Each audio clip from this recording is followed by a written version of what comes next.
All right, stand by. We'll go right into the post show here.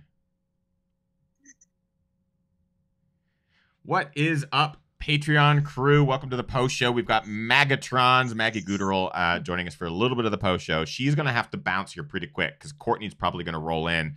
If we do the math right, what you're saying, like 40 minutes? You got to get ready around 40 minutes, right? She comes in about 45 minutes. Okay. Yes, we got a little bit of time with Maggie while we have her on. Let's get to some of the questions that were not asked during the main show. Again, if you guys are watching the post show, get those questions into this chat room so Kim can pull them aside. Yeah. Question from Ryan Flint in the chat room. Ryan asked, Maggie, what was the longest training run you did in the lead up for this? Any all-nighters?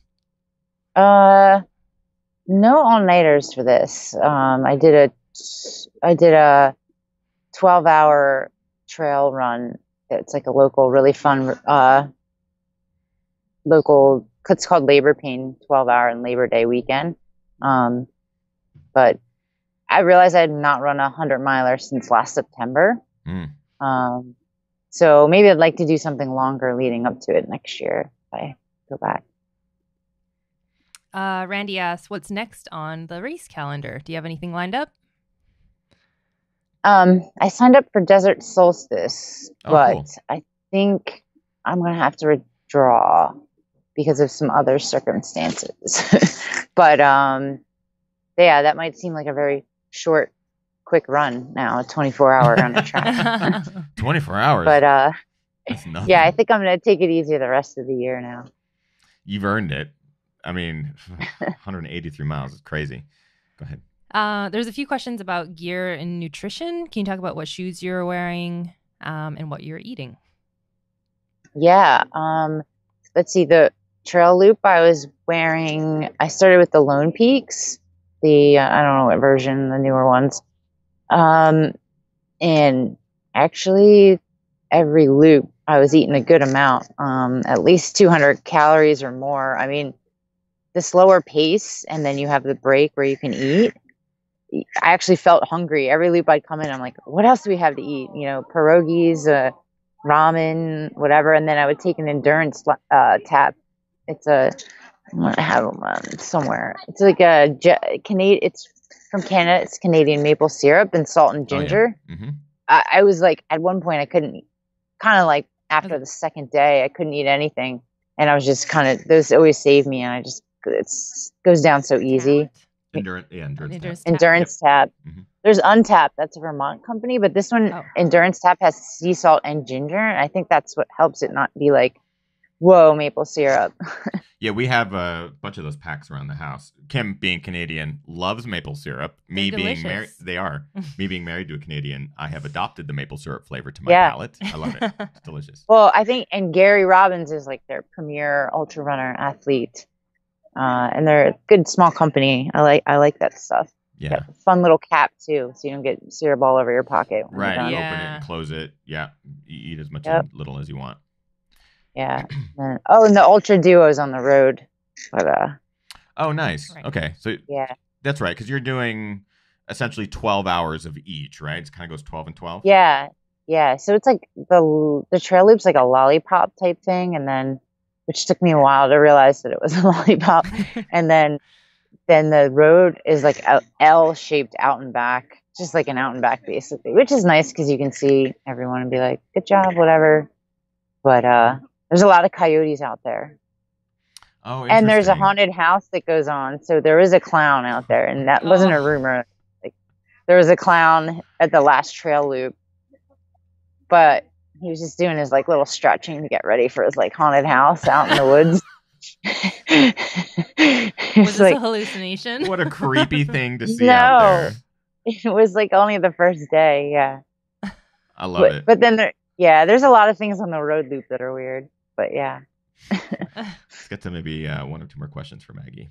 Yeah, there's a question from Cured by Flowers. Is there a specific hour that they will switch back to the trail, or is it determined by Laz as the sun comes up?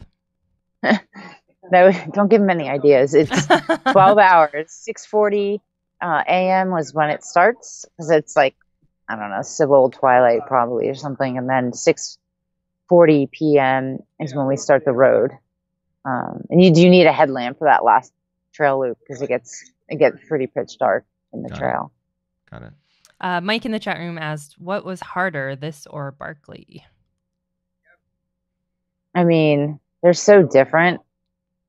I mean, 2 nights at Barkley, I'm sure, like, you know, I mean, this is fresher in my mind, and I just like know how hard that one night was, where I was like, you know, trying to get out of this low all by myself for like hours and hours and hours. They're both so different. I mean, this is like a mental, very, very mental. And I think Barkley's more a lot of everything. It's definitely probably, I mean, this doesn't have an end. So like, you know, if the winner runs 150, then I guess it's hard, but not as hard as still hanging on with these guys at like hour 60 something, you know? Right. Yeah. Yeah, it was interesting to see some of the stats. Like Keith Dunn was posting some of the stats of how many times it's gone over X distance and stuff. And it like this year specifically with the amount of talent that is there, it's like blown all the records from the event and, you know, and ever in its inception. Yeah, it's pretty insane.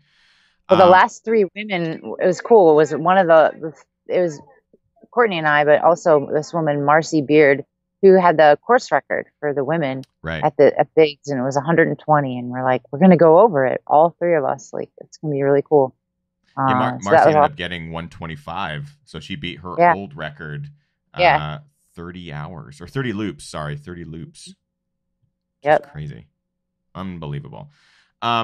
Maggie, we'll let you go. Of course, I know that you need to get prepped, maybe grab some food or whatever you need to do before Courtney jumps in there. It was an awesome privilege to have you join us for a little bit of this live streaming while you are crewing and post race. I can only imagine the exhaustion that's overtaken. I mean, look at everybody. Everyone's on the edge of their sleep seats. Please do us a favor and give our love to all 3 of the last remaining standing. Yeah, give Courtney a big high five from us. We'll have to I will. On the show, and Gavin too. Gavin's our local boy. He lives 20 minutes from us. Yeah, he's awesome. No, he was great. Super you awesome. Rock, Maggie. You absolutely rock. Thank you so much for taking the time. Thank you guys for having me. You got it. Thanks, Maggie. And Patreon crew, you guys know the drill. Show Maggie some love.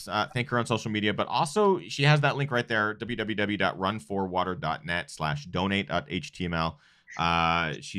She did this whole thing for a really, really great cause. So consider it. You know, if you've got extra stuff, it's the holidays too. So every little bit definitely goes to a great cause in this case. Really appreciate it, Maggie. And Magatron Runs on Twitter and Instagram and all that good stuff if you want to give her some love.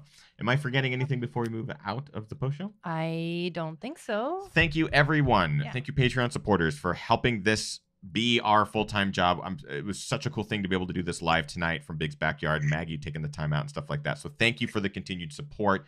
Happy October, happy Halloween, all that good stuff. We'll do new video coming this week, which I think you guys will really, really dig. That's it. Get out there, train hard, race harder, and party the hardest. That's it. Bye. See you next week. Bye.